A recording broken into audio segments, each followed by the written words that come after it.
देश को ये हिंदू राष्ट्र के नाम पर बनाने की घोषणा कर रहे हैं। तो मुझे बताओ, धर्म के नाते ये कौन से लोग हैं?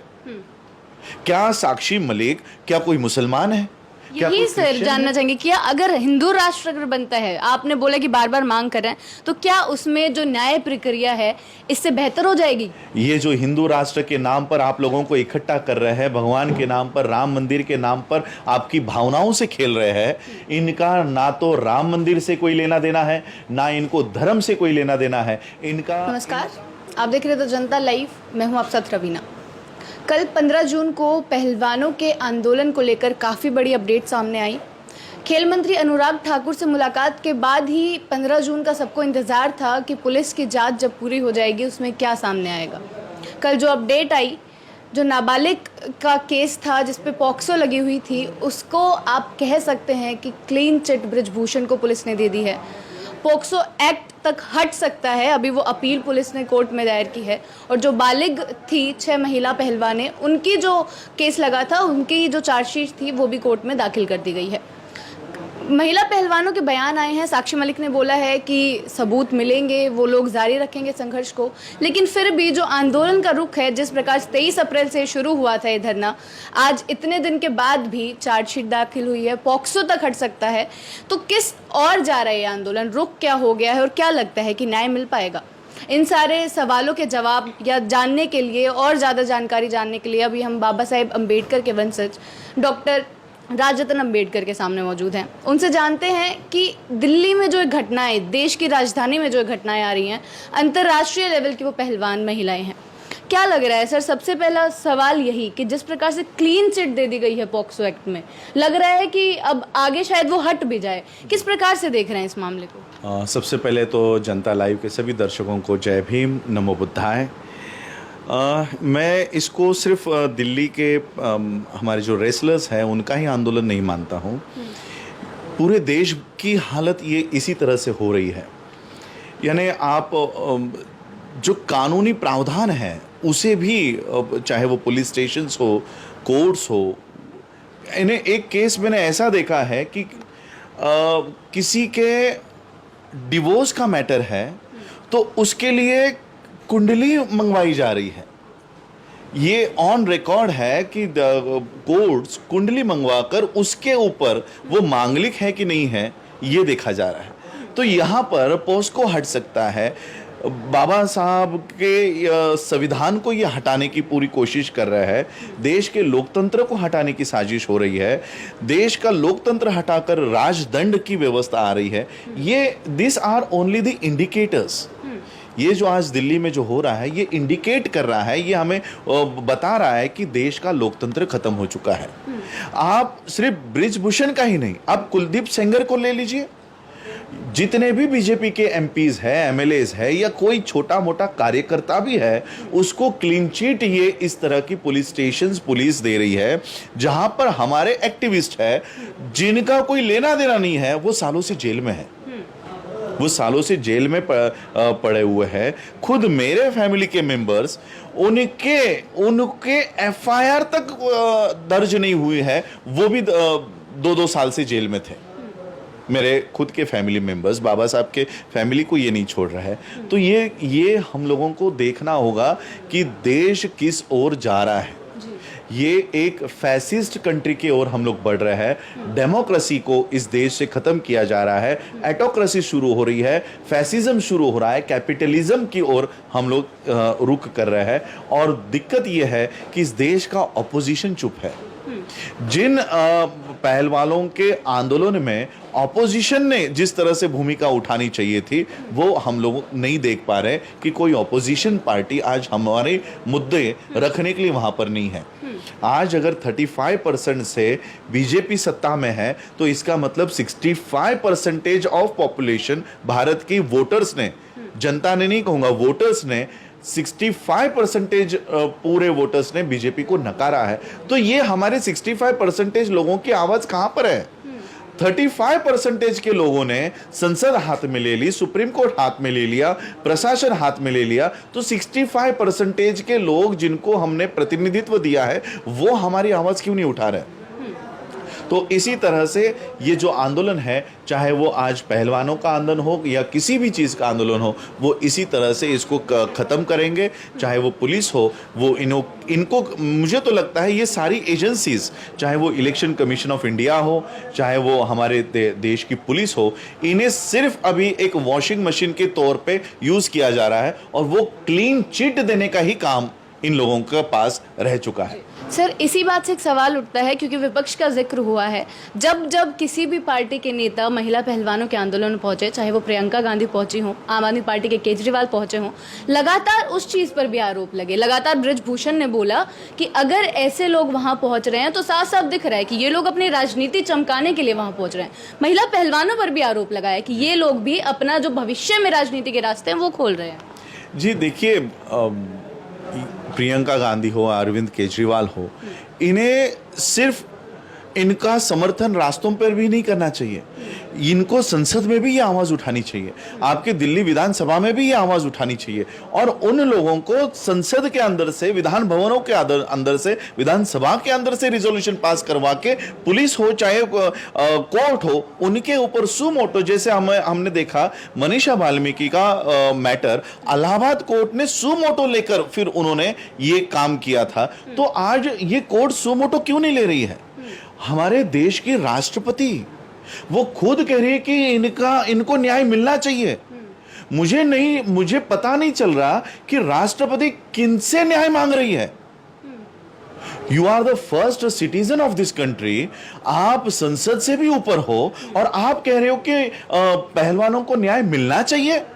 अरे आपके हाथ में न्याय देने के, ये देना है या नहीं देना है, और आप गुहार लगा रहे हो न्याय देने की। जब राष्ट्रपति को ही न्याय मांगने के कटघरे में आपने खड़ा कर दिया है, तो सोचिए भारत को हम किस दिशा में लेकर जा चुके हैं। तो यहाँ की राष्ट्रपति भी, मेरे शायद इस बयान से कंट्रोवर्सी हो सकती है, लेकिन राष्ट्रपति भी एज रबर स्टैंप के लिए उन्होंने एक आदिवासी भी और महिला भी, ये सिर्फ नाम के लिए राष्ट्रपति पर बिठाई है। इनके हाथ में कोई पावर नहीं है, इन्हें सिर्फ पोजीशन दे दी गई है। और मेरे ख्याल से ये बात इस देश की राष्ट्रपति भी जानती है कि उनको कोई पावर नहीं है। आप बोल रहे हैं कि वो जिस पोजीशन पे हैं उनको पावर नहीं मिली है और फर्स्ट सिटीजन आपने बोला, लेकिन एक बृजभूषण शरण सिंह है जो सिर्फ एक सांसद हैं, एक राज्य के सांसद हैं। तो क्या उनके पास इतनी पावर है कि जिस प्रकार से केस को शुरू कहाँ से हुआ था सर, एफआईआर से शुरू हुआ था, 2 एफआईआर उन पर लगी, आज इतने दिन बीतने के बाद क्लीन चिट मिल जाना, वो भी पोक्सो जैसी धारा में। जी मैं तो कहता हूँ ये बृजभूषण और ये तो सांसद है, आरएसएस का एक छोटा सा कार्यकर्ता भी है, वो पूरा मंत्रालय हैंडओवर करता है। आप हमारे महाराष्ट्र के मंत्रालय में जाकर देखिए, किसी भी मंत्रालय में, किसी भी मंत्री के कैबिन में एक आरएसएस का फुल टाइमर वहां पर बिठाया गया है। आप तो सांसद की बात कर रहे हो कि उसको इतनी पावर है। सिर्फ सांसद को ही नहीं, आज के जमाने में, आज के पीरियड में आरएसएस के एक छोटे से फुल टाइमर को भी वो अधिकार है जो पीएम को अधिकार है।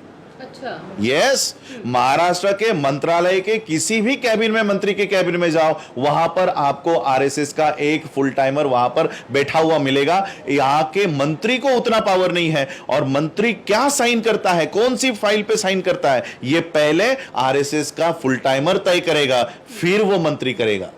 तो ये देश पीएम नहीं चला रहे हैं, ये देश कोई एमपी एमएलए नहीं चला रहे, कोई राष्ट्रपति नहीं चला रहा, ये देश आरएसएस और आरएसएस के फुल टाइमर चला रहे हैं। और यही आदेश पुलिसों को है, और इसलिए वो क्लीन चिट दे रही है। तो क्या सर फिर हम कानून व्यवस्था पर भी विश्वास नहीं कर सकते? क्योंकि जिस प्रकार से अमित शाह जी से मुलाकात हुई पहलवानों की, उसके बाद खेल मंत्री से मुलाकात हुई, मांग उन्होंने अपनी वही रखी जो पहले दिन से वो मांग कर रहे थे कि गिरफ्तारी होनी चाहिए। लेकिन गिरफ्तारी तो दूर की बात है सर, जिस एफआईआर में इतने संगीन आरोप उन पर लगे थे, अगर वो एफआईआर ही खारिज हो जाएगी, अगर उसी में क्लीन चिट मिल जाएगी, तो न्याय का रास्ता दिख रहा है कहीं? जी, मैं न्याय जो आज आप बात कर रहे हो, या देश के लोग न्याय की बात कर रहे हैं, थोड़ा सा बैक में जाके जस्टिस लोया के बारे में आप थोड़ा सा याद कीजिए कि कौन थे जस्टिस लोया। जब जस्टिस लोया का मर्डर होता है, जस्टिस लोया को, जो बॉम्बे हाई कोर्ट के जज है और खासकर अमित शाह के मैटर में जज है, उसकी हत्या हो जाती है, उसकी फाइल बंद हो रही है, उसका एफआईआर नहीं लिखा जाता, जब जज को न्याय नहीं मिल रहा, हु आर यू? आप कौन हो? आपकी औकात क्या है न्याय मांगने की? इस देश के पहलवान हो, इस देश का आम आदमी हो, इस देश का किसान हो, इस देश का कर्मचारी हो, आपकी औकात आज इन्होंने जीरो कर दी है। इस देश का जज वो अपने परिवार, उसका परिवार का इंटरव्यूज आज भी यूट्यूब पे ऑनलाइन आपको अवेलेबल है। वो परिवार के लोग न्याय मांग रहे थे, जस्टिस लोया के परिवार के लोग। हु किल्ड जस्टिस लोया करके एक बुक आई है, उसके ऊपर आज तक किसी ने संज्ञान नहीं लिया। जब हेमंत करकरे को मरवाया जाता है और वो जो साध्वी है प्रज्ञा सिंह आज वो सांसद बन जाती है, तो सोचिए ये इस देश की सच्चाई है। हम किस ड्रीम लैंड में जी रहे हैं कि हमें न्याय मिलने वाला है, कि हम पुलिस में स्टेशन में जाके एफआईआर लिखेंगे और पुलिस बृजभूषण सिंह को अरेस्ट कर लेगी। किस हम मनमोहक कहानियां में जी रहे हैं। मुझे लगता है भारत के जनता को अब जाग जाना चाहिए, सपनों में से जाग जाना चाहिए। ये वो भारत नहीं है जिसके लिए आप लड़े थे, जिसके लिए आप आज़ादी हासिल किए थे, जिसके लिए बाबा साहब ने संविधान बनाया था। ये 7 सालों से ये वो भारत नहीं है जिसका ख्वाब आपने देखा था। और इस भारत को, जो भारत हमारे महापुरुष हमारे लिए छोड़ कर गए हैं, बाबा साहब छोड़ कर गए हैं, तो जो भारत बाबा साहब अम्बेडकर जी हमारे लिए इस संविधान के माध्यम से देकर गए थे, हमें अगर उस भारत को बचाना है तो लोकतंत्र का एक बहुत बड़ा हथियार बाबा साहब हमारे हाथ में देकर गए थे, वो था राइट ऑफ वोट। अगर इस वोट का हम ठीक तरह से इस्तेमाल करें और ईवीएम मशीन के, जिस तरह से आज पहलवान इस देश में आंदोलन कर रहे हैं, इस तरह का आंदोलन अगर ईवीएम मशीन के लिए हो, क्योंकि वोट हमारा जो वोट का अधिकार बाबा साहब हमें देकर गए हैं, वो अगर मशीन चुरा रही हो तो हमें उस मशीन का विरोध भी करना चाहिए।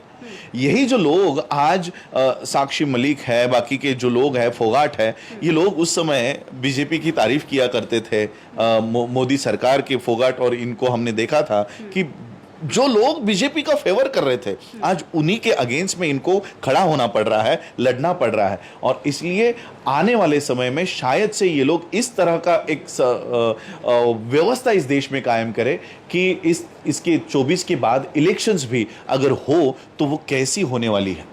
तो इसलिए ये 2024 की मुझे लगता है एक लास्ट इलेक्शन हम इस देश में देखने जा रहे हैं। इस इलेक्शन में अगर हमने अपने ठीक से वोट कास्ट किए लोगों को, ये जो फैसिस्ट विचारधारा के लोग हैं, इन्हें अगर हमने हटा दिया तो शायद हम अपने इलेक्शंस को और राइट ऑफ वोट को बचा पाए। इसलिए देश के लोगों को अपने जाति से, धर्म से ऊपर उठकर देश के बारे में सोचना होगा। चाहे जस्टिस लोया के कास्ट के लोग हो, चाहे फोगाट के कास्ट के लोग हो, या साक्षी मलिक के कास्ट के लोग हो, हम सबको देखो, इस देश को ये हिंदू राष्ट्र के नाम पर बनाने की घोषणा कर रहे हैं। तो मुझे बताओ, धर्म के नाते ये कौन से लोग हैं? क्या साक्षी मलिक क्या कोई मुसलमान है? यही सर जानना चाहेंगे, क्या अगर हिंदू राष्ट्र अगर बनता है, आपने बोला कि बार बार मांग कर रहे हैं, तो क्या उसमें जो न्याय प्रक्रिया है इससे बेहतर हो जाएगी? क्या ये सुनिश्चित हो जाएगा कि जो भी आवाज उठाएगा पर उस भ्रष्टाचार के खिलाफ या अपने आप बीती हुई किसी भी दुष्रोप के खिलाफ, तो क्या उसको न्याय मिल जाएगा? वही मैं कह रहा था, इनका हिंदुओं से कोई लेना देना नहीं है। ये जो हिंदू राष्ट्र के नाम पर आप लोगों को इकट्ठा कर रहे हैं, भगवान के नाम पर, राम मंदिर के नाम पर आपकी भावनाओं से खेल रहे हैं, इनका ना तो राम मंदिर से कोई लेना देना है, ना इनको धर्म से कोई लेना देना है। इनका जो मसीहा है वो अडानी है, अंबानी है। वो सिर्फ पैसों के लिए काम करता है, सिर्फ कैपिटलिज्म के लिए काम करता है, और सिर्फ भारत के ही नहीं, पूरे दुनिया के कैपिटलिस्ट कंट्रीज एक होकर इस देश में कैपिटलिज्म लाने की कोशिश में लगे हुए हैं। ये बात में भारत के बाहर जाकर हम लोगों ने पता करवाई है, और पूरे भारत के बाहर के भी जो कैपिटलिस्ट कंट्रीज है वो इस देश में कैपिटलिज्म को बढ़ावा देने का काम कर रहे हैं। इसलिए इस देश के लोगों को धर्म के ऊपर, जाति के ऊपर के राजनीति से बाहर आकर इस देश को डेमोक्रेटिक लोकतंत्र, जो हमारे महापुरुषों ने इस देश को सपना जो देखा था लोकतंत्र का, उसको बचाने के लिए आगे आना है। मेरी आने वाले 24 में सभी वोटरों से, उनका कौन सा धर्म है, कौन सी जात है, उनसे मुझे कोई लेना देना नहीं है। अब भारत को हमारी ज़रूरत है। इस देश को हमारी जरूरत है, regardless of caste, regardless of religion, regardless of states, language, इस सबसे ऊपर उठकर हमको देश के लिए इकट्ठा होना है और देश को बचाना है। इनका हिंदुओं से, मुसलमानों से, क्रिश्चियनों से, बौद्धों से कोई लेना देना नहीं है। ये किसी के लिए काम नहीं करने वाले हैं, ये सिर्फ कैपिटलिज्म के लिए काम करने वाले हैं, फैसिज्म के लिए काम करने वाले हैं। इनको हमको आने वाले 24 में रोकना है, यही मेरी मांग होगी। जी, बहुत बहुत शुक्रिया आपका। तो वही हम आप तक पहुंचाने की कोशिश कर रहे हैं कि जिस प्रकार से चार्जशीट दाखिल हो गई है, पॉक्सो एक्ट का अभी पता नहीं है कि आगे क्या होगा, क्योंकि कोर्ट ही इसमें फैसला लेगा कि किस पर उसे सुनवाई करनी है। 4 जुलाई को सुनवाई शुरू हो जाएगी और 6 जुलाई को आपको बता दें WFI के इलेक्शंस भी होने वाले हैं। पहलवानों ने ये भी मांग की थी कि बृजभूषण शरण के जो परिवार में से लोग हैं, किसी को भी WFI का अध्यक्ष ना बनाया जाए, महिला अध्यक्ष इस बार चुनकर आनी चाहिए। तो ये सारे जो सवाल हैं, इनके जवाब भी हमें भविष्य में मिल जाएंगे। जनता के मुद्दे आप तक पहुंचाते रहेंगे, बने रहे हमारे साथ। शुक्रिया।